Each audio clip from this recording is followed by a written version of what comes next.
नमस्कार, स्वागत है आपका टैक्स मंत्रा में। आज टैक्स मंत्रा में हम बात करने वाले हैं हिंदू अनडिवाइडेड फैमिली को लेकर। वो होता क्यों है, क्यों इसे बनाया जाता है, इसका फ़ायदा क्या है, क्या टैक्स बचाने के लिए इस तरह एचयूएफ को बनाया जाता है या कुछ और भी उसके फ़ायदे हैं। तमाम मुद्दे, तमाम बारीकियों को आज समझने की कोशिश करेंगे। आज हमारे साथ एक ख़ास मेहमान हैं, हमारे साथ हैं बलवंत जैन, जाने माने टैक्स एक्सपर्ट और एक अनुभवी टैक्स एक्सपर्ट भी इनको कह सकते हैं आप। शुक्रिया सर, आपने वक्त दिया, हमारे दर्शकों के लिए आपने वक्त निकाला है। धन्यवाद। सर, शुरुआत हम बिल्कुल बेसिक बातों से करेंगे कि एचयूएफ होता क्या है। सबसे पहले वही बताइए, फिर हम आगे इसको एक्सटेंड करेंगे, फिर इसकी बारीकियों को समझेंगे। देखिए, जो एचयूएफ इनकम टैक्स एक्ट का एक अलग कॉन्सेप्ट है। मतलब जो ट्रेडिशनली हिंदू लोग जो है वो as a joint family business वगैरह करते थे। मतलब उनका जो बिजनेस है जॉइंट फैमिली में हुआ करता था। किचन भी जॉइंट हुआ करता था, जिसमें एक साथ आज भी कई जगह पे आप देखेंगे 50-50 लोगों का खाना एक साथ बनता है। तो उसी कॉन्सेप्ट को इनकम टैक्स एक्ट में भी एडेप्ट और अडॉप्ट कर दिया गया है। मतलब इनकम टैक्स एक्ट में भी एचयूएफ को एक अलग टैक्स एंटिटी करके रिकॉग्नाइज किया गया है। बनाने की जरूरत क्या है? क्या एक इंडिविजुअल टैक्स पेयर्स होने की बजाय एचयूएफ के जरिए ही हम टैक्स को उसमें शामिल कर ले, हमारे जो टैक्सेबल इनकम है ये प्रावधान भी है, इसके लिए लोग बनाते हैं, या एचयूएफ में शामिल होने की वजह से उनकी टैक्स सेविंग भी हो जाती है? ये समझाइए सर। ये जो टैक्स सेविंग के मुद्दे पे आने के पहले मैं जो बेसिक चीज बताना चाहूंगा कि एचयूएफ किसकी हो सकती है, कौन एचयूएफ रख सकता है। तो बेसिकली जो हिंदू की एक्सपांडेड डेफिनेशन है, जिसमें हिंदू आ गए, बुद्ध आ गए, जैन आ गए और सिख आ गए, ये लोग एचयूएफ रख सकते हैं, उनकी एचयूएफ हो सकती है। तो जो क्रिश्चियंस हैं, जो ईसाई है, ज्यूज है, मुस्लिम्स है, उनकी एचयूएफ नहीं हो सकती। अभी आते हैं आपके जो टैक्स सेविंग के मुद्दे पर। तो यह आइदर और वाली बात नहीं है कि आपको इंडिविजुअल में करना है या एचयूएफ में करना है। यह एंड वाली बात है। आप अपनी इंडिविजुअल इनकम टैक्स की फाइल भी रख सकते हैं, इसके अलावा आप एचयूएफ की भी इनकम टैक्स की रिटर्न भर सकते हैं। और एचयूएफ में भी आपको अलग से टैक्स बेनिफिट मिलता है। जैसे बेसिक एग्जम्पशन है आपकी, जो 2.5 लाख है ओल्ड टैक्स रेजिम में, न्यू टैक्स रेजिम में 3 लाख है। इसके अलावा एटीसी के बेनिफिट है, आप अपने जो फैमिली मेंबर है उनके इंश्योरेंस भर सकते हैं, आप एचयूएफ में घर रख सकते हैं। इसके अलावा आप जो मेंबर है उनके मेडिक्लेम का पेमेंट कर सकते हैं। आप एचयूएफ भले पीपीएफ का अकाउंट नहीं खोल सकते, परंतु अपने मेंबर के पीपीएफ अकाउंट में कंट्रीब्यूशन कर सकते हैं। सेक्शन 54 और 54 का जो कैपिटल गेन का एग्जम्पशन है वो एचयूएफ क्लेम कर सकती है। इसके अलावा जो अभी बजट में इंडेक्सेशन का बेनिफिट निकाल दिया है long term capital gain compute करने के लिए, परंतु एचयूएफ और इंडिविजुअल जो रेसिडेंट है उनके लिए एक सेविंग ग्रेस है कि अगर प्रॉपर्टी बजट प्रस्तुत होने के पहले खरीदी गई है तो इंडिविजुअल और एचयूएफ को ऑप्शन है कि आप या तो प्लेन गेन पे 12.5% टैक्स भरे, या इंडेक्सेशन अप्लाई करके जो इंडेक्स गेन है उस पर 20% का टैक्स भरे। बलवंत जी, अब एक मेरा सवाल सर आपसे एक ये होगा, जो एचयूएफ के जो मेंबर्स होते हैं वो और को पार्टनर जो होते हैं एचयूएफ के, उनमें क्या फर्क है? ये जो मतलब जो विषय है बहुत जटिल है और कई लोग कंफ्यूज हो जाते हैं। तो जो जो व्यक्ति फैमिली में जन्म लेता है या एडॉप्शन से आता है वो एचयूएफ का को पार्टनर है, और एक को पार्टनर मेंबर भी होता है। मतलब मेंबर को पार्टनर नहीं हो सकता, पर को पार्टनर मेंबर है। और एक एचयूएफ में 4 पीढ़ी एक साथ आती है। मतलब जैसे जो व्यक्ति है को पार्टनर, उसके फादर, ग्रैंडफादर और ग्रेट ग्रैंडफादर, मतलब वो 4 जो जनरेशन है वो एक साथ वो कॉन्स्टिट्यूट करती है एचयूएफ को। और वो जो इस फैमिली में जन्म लिया है वो को पार्टनर हो गए। और जैसे जो शादी करके, जैसे आपकी मदर है, आपकी वाइफ है, वो आती है, वो मेंबर है।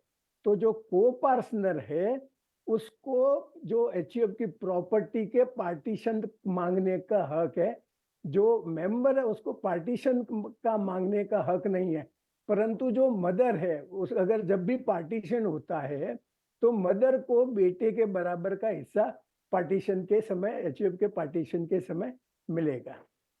सर आपने जैसा कहा कि जो शादी करके जो महिलाएं आती हैं किसी परिवार में वो को पार्टनर नहीं हो सकती है, इसके अलावा आप को पार्टनर की अहमियत बताइए, उनके और क्या क्या अधिकार है। हालांकि आपने एक अधिकार किया कि संपत्ति के विभाजन में वो अधिकार अपने राइट्स मांग सकते हैं, इसके अलावा और कौन कौन से ऐसे राइट्स और अधिकार हैं जो को पार्टनर्स हैं, और बाकी मेंबर से वो कितने अलग होते हैं। देखिए ब्रॉडली जो है वो को पार्टनर को जो है वो पार्टीशन मांगने का राइट है। और जब पार्टीशन होता है तो मैंने जैसे बताया जो मदर है वो मेंबर है, को पार्टनर नहीं है, परंतु उसको भी बराबरी का हिस्सा मिलता है।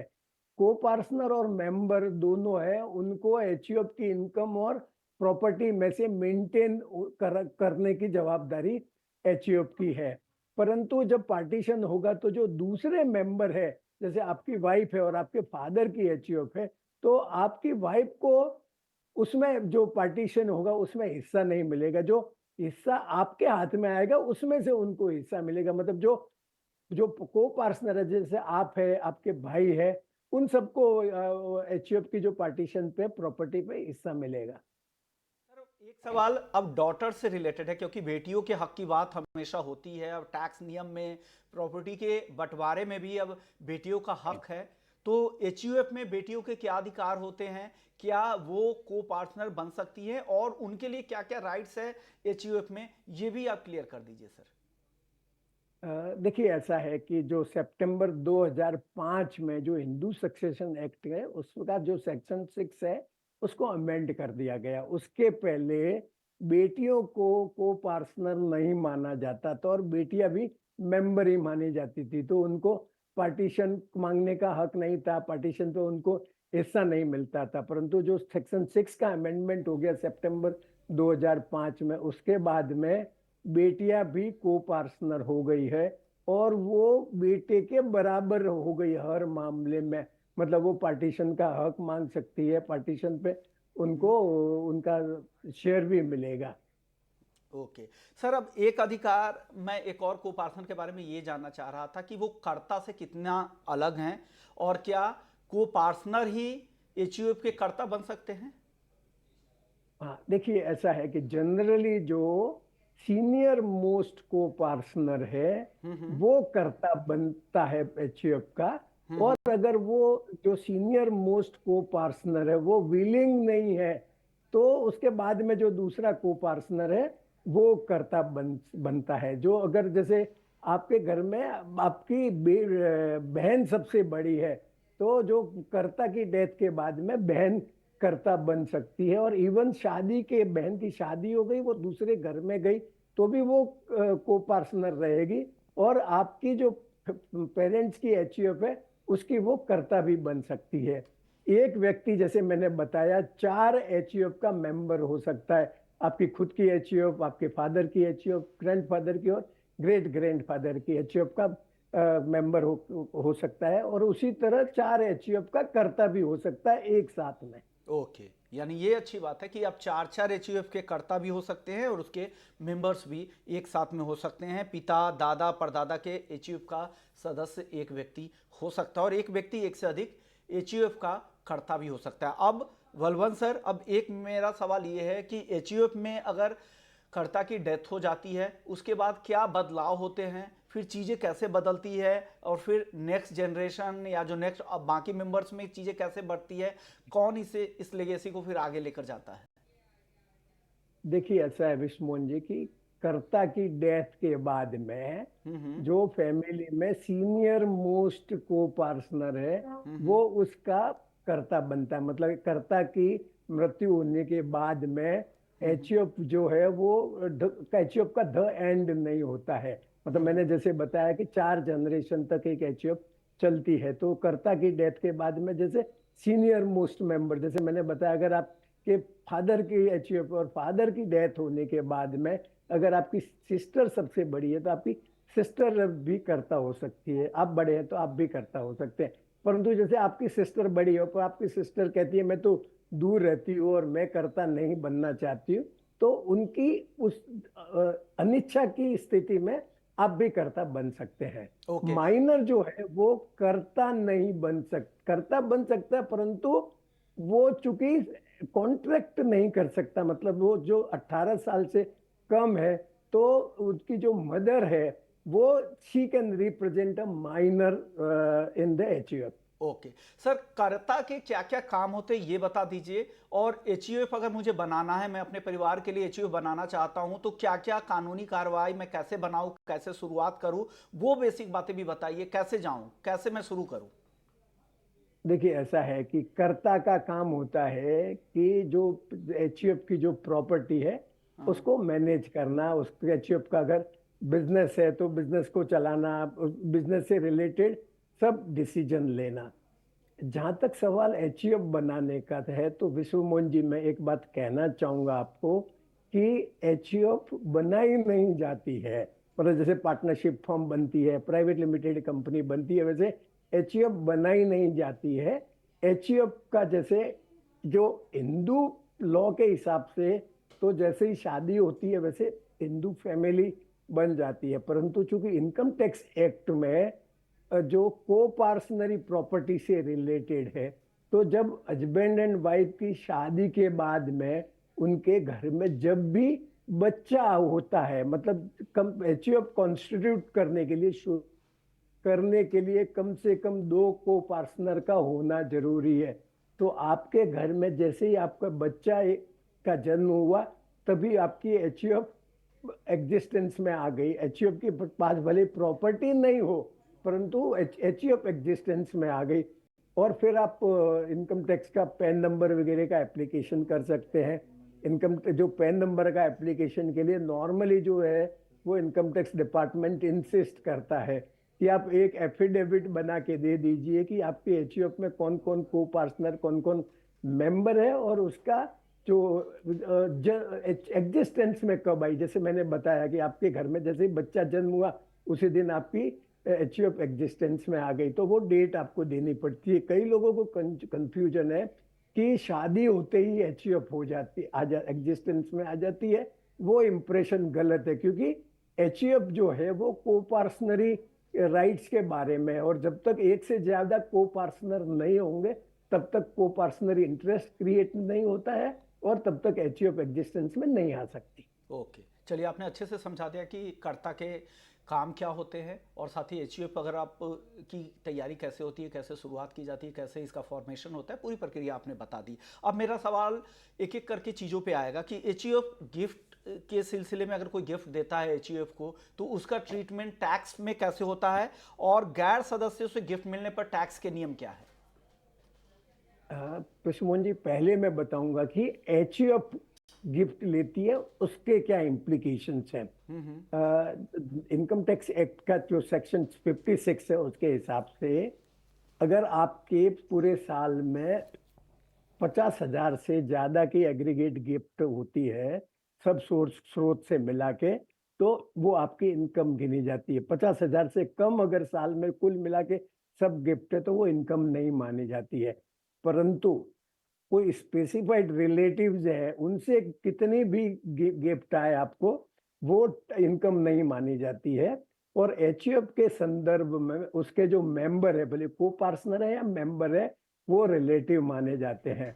तो उन रिलेटिव जो एचयूएफ के मेंबर से एचयूएफ को जो भी गिफ्ट आती है वो एचयूएफ की इनकम नहीं मानी जाती है। परंतु उस जो गिफ्ट की गई है एचयूएफ को मेंबर द्वारा, जो प्रॉपर्टी या असेट या कैश या जो भी असेट दी गई है, उस पे जो भी इनकम जनरेट होती है वो उस मेंबर के हाथ में टैक्सेबल होगी जिसने वो गिफ्ट दी है। मतलब अगर आप चाहते हैं कि आपकी टैक्स लाइबिलिटी कम कर दे आपकी खुद की एचयूएफ को कुछ असेट ट्रांसफर करके, तो वो नहीं हो सकता, क्योंकि अल्टीमेटली एचयूएफ को जो इनकम होगी वो भले एचयूएफ के बुक्स में क्रेडिट होगी, पर इनकम टैक्स के लिए वो आपके हाथ में टैक्सेबल होगी। ओके, इसकी कोई लिमिट तो गिफ्ट की होती होगी, भले ही आपको टैक्स उसकी इनकम पर लगे, जो भी आपको गिफ्ट दिया जा रहा है वो फिर उस पर जो इनकम जनरेट अगर होती है तो लगेगी, लेकिन कोई एक अगर मान लीजिए कोई ई मूवेबल प्रॉपर्टीज भी अगर दी जाती तो इसकी एक लिमिट तो तय होगी ना?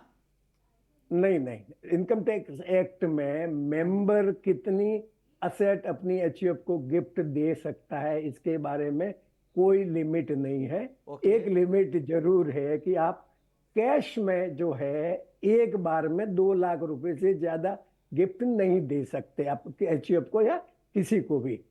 अभी वो आपके प्रश्न के दूसरे भाग पे आते हैं कि अगर आपने एचयूएफ में जो नॉन रिलेटिव है, जो मेंबर नहीं है, उनसे गिफ्ट लिया है, तो उस परिस्थिति में अगर पूरे साल में एचयूएफ को गिफ्ट 50,000 से ज्यादा मिली है तो वह एचयूएफ के हाथ में टैक्सेबल होगी। जैसे विश्वमोहन जी, आपकी एचयूएफ, उसमें आपके फादर मेंबर नहीं है, तो आपके फादर अगर कुछ भी गिफ्ट देते हैं आपकी एचयूएफ को, तो अगर वो और एग्रीगेट 50,000 से ज्यादा होती है तो वो आपके एचयूएफ के हाथ में टैक्सेबल होगी। अभी आगे चलते हैं और आप कह रहे हैं कि एचयूएफ गिफ्ट दे सकती है कि नहीं। तो ऐसा है कि एचयूएफ जो मूवेबल प्रॉपर्टी है, उसका जो पायस पर्पज है, मतलब जैसे शादी ब्याह में कोई धार्मिक अनुष्ठान वगैरह है, उसके लिए कुछ रीजनेबल अमाउंट का गिफ्ट दे सकती है। परंतु इमूवेबल प्रॉपर्टी का जो एचयूएफ अगर कोई गिफ्ट देती है, भले वो अपने मेंबर को दे या आउटसाइडर को दे, वो सुप्रीम कोर्ट के डिसीजन के हिसाब से वॉइड मानी जाती है। मतलब वॉइडेबल भी नहीं है, वो वॉइड है, मतलब गलत, लॉ रिकॉग्नाइज ही नहीं करता है। और जो प्रॉपर्टी ट्रांसफर की गई है ऐसी गिफ्ट के जरिए, वो एचयूएफ की प्रॉपर्टी ही बनी रहेगी। ओके।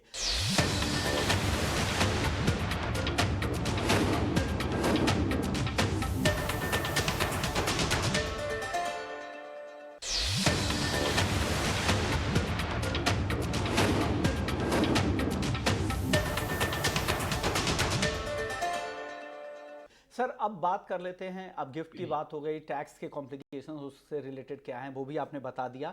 अब एचयूएफ की संपत्ति के विभाजन की बात करते हैं। अगर डिवीजन करना हो, अगर उसकी एचयूएफ के मेंबर चाह रहे हैं कि उनमें संपत्ति को आपस में अगर बांटा जाए, तो उसकी कानूनी प्रक्रिया क्या होती है और ये किस हालात में इस तरह की स्थिति बनती है? अब ऐसा है, जैसे मैंने बताया कि कोई भी को पार्टनर को राइट है कि वो पार्टीशन मांग सकता है कि भाई मुझे मेरे मेरे हिस्से के जो शेयर है वो मुझे दे दीजिए। तो पार्टीशन का एचयूएफ के संदर्भ में 2 प्रकार का पार्टीशन होता है। एक पार्शियल पार्टीशन है, एक फुल पार्टीशन है।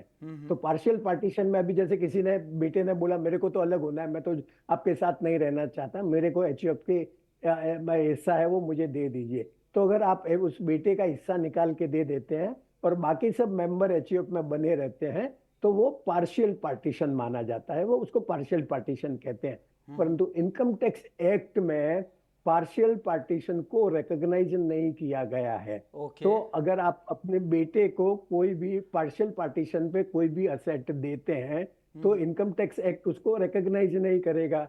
और उस जो प्रॉपर्टी बेटे को गई है, भले वो उसकी इनकम बेटा एंजॉय करेगा, पर टैक्स आपको, आपकी एचयूएफ को भरना पड़ेगा। आपको जो फुल पार्टीशन ही करना पड़ेगा अगर इनकम टैक्स एक्ट में रिकॉग्नाइज करवाना है। तो उस स्थिति में एचयूएफ की जितनी प्रॉपर्टी है वो सारे मेंबर के बीच में बांटी जाएगी।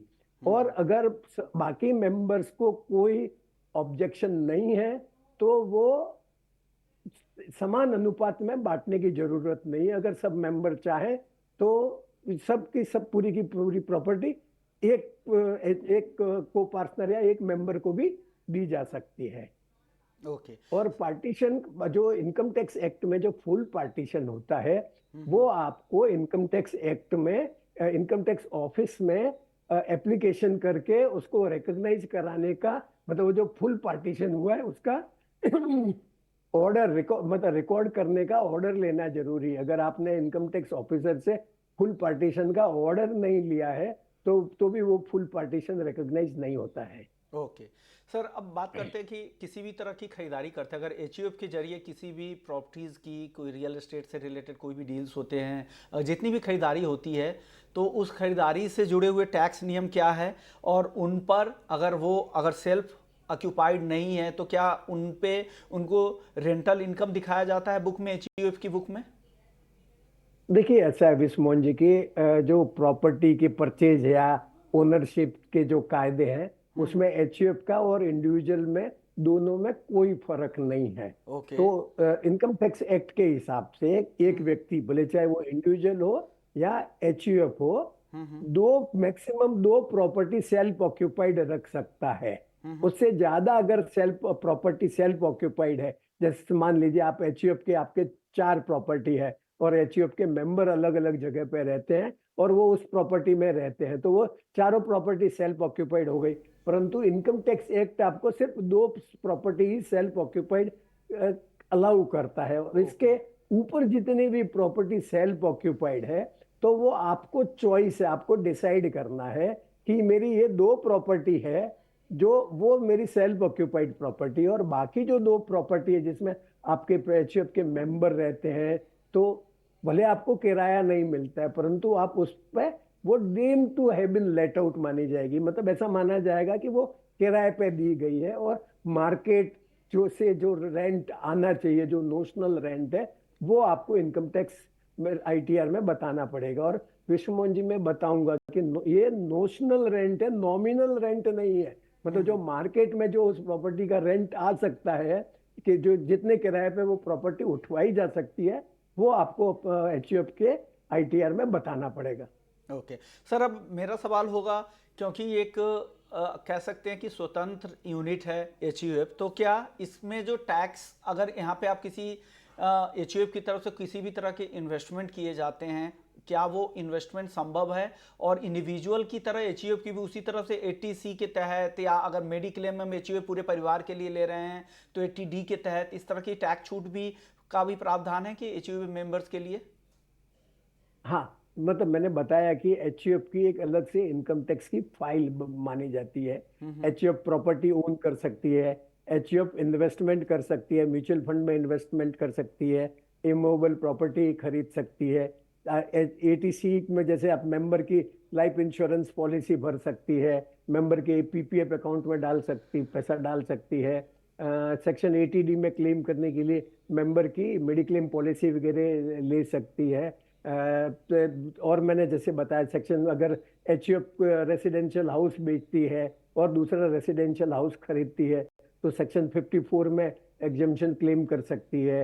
अगर रेसिडेंशियल हाउस छोड़ के दूसरी कोई भी लॉन्ग टर्म असेट बेचती है तो सेक्शन 54F में एग्जेम्पशन क्लेम कर सकती है। इसके अलावा अगर रेसिडेंशियल हाउस नहीं खरीदना चाहती है एचयूएफ, और अगर उसको लॉन्ग टर्म कैपिटल गेन हो रहा है तो सेक्शन 54EC के तहत जो बॉन्ड होते हैं, कैपिटल गेन टैक्स बॉन्ड है, उसमें भी एक साल में 50 लाख रुपए तक का निवेश करके 50 लाख रुपए तक के कैपिटल गेन पे टैक्स बेनिफिट ले सकती है, टैक्स एग्जेम्पशन क्लेम कर सकती है। ओके। बलवंत सर, एक और मेरा सवाल था कि अगर कोई एचयूएफ का, अगर मैं मेंबर हूं और मैं इंडिविजुअली अपनी कमाई से, एचयूएफ की कमाई से नहीं, अपनी कमाई से कोई प्रॉपर्टी कुछ भी अगर इन्वेस्ट करता हूं, तो उसके लिए अलग टैक्स नियम, और एचयूएफ में जो हमारी प्रॉपर्टी मिली है उसके लिए अलग से टैक्स, दोनों बिल्कुल सेपरेट स्वतंत्र एंटिटी के तौर पे साथ साथ चलेगी, और स्वतंत्र रूप से हम अलग अलग टैक्स भी भरना पड़ेगा? एचयूएफ के लिए अलग हमारी देनदारियों की टैक्स की, और हमारी इंडिविजुअल इनकम के लिए जो हमारी खरीदारी इन्वेस्टमेंट हो रहा है उसके लिए अलग से टैक्स देनदारी होगी?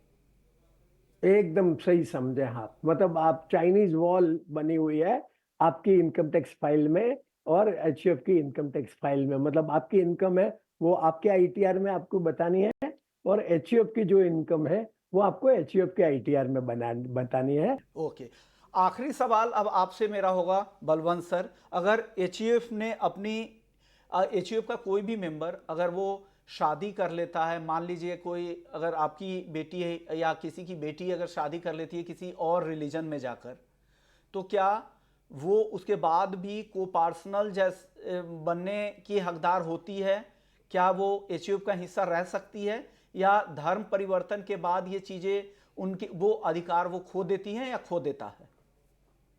देखिए जैसे ही धर्म परिवर्तन कर दिया तो सामने वाला व्यक्ति जो है वो हिंदू नहीं रहता है, और उसका वो जो फिर वो उस एचयूएफ की मेंबर नहीं रह सकती। और एचयूएफ की पार्टीशन होने की स्थिति में, मतलब रिलीजन कन्वर्शन के बाद में अगर एचयूएफ का फुल पार्टीशन होता है तो उसको जिसने कन्वर्शन एक्सेप्ट किया है उसको उस एचईएफ में से कोई भी हिस्सा नहीं मिलेगा।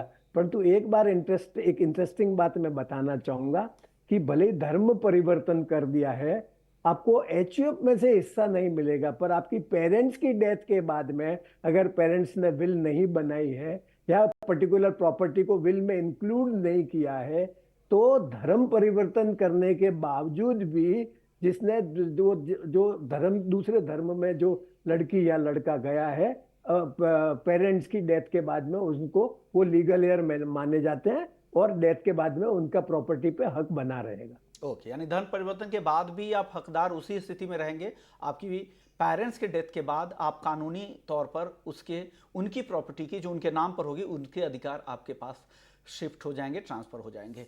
चलिए, उम्मीद करते हैं कि एचईएफ की ये पाठशाला आपको पसंद आई होगी। आपने पूरी बारीकियों से, बलवंत सर ने अच्छे तरीके से समझाया कि एचईएफ होता क्या है, कैसे इसका फॉर्मेशन होता है, कौन कौन उसके मेंबर होते हैं, को पार्टनर से लेकर कर्ता तक क्या होते हैं, उनके को अधिकार क्या हैं, और टैक्स से जुड़ी हुई तमाम उलझने भी आपको समझा दी। शुक्रिया सर, आपने वक्त निकाला हमारे दर्शकों को और एचईएफ की एबीसीडी पूरी बता दी। तो इस खास पेशकश को यहीं समेटते हैं, लेकिन बाकी खबरों के लिए आप बने रहिए हमारे साथ।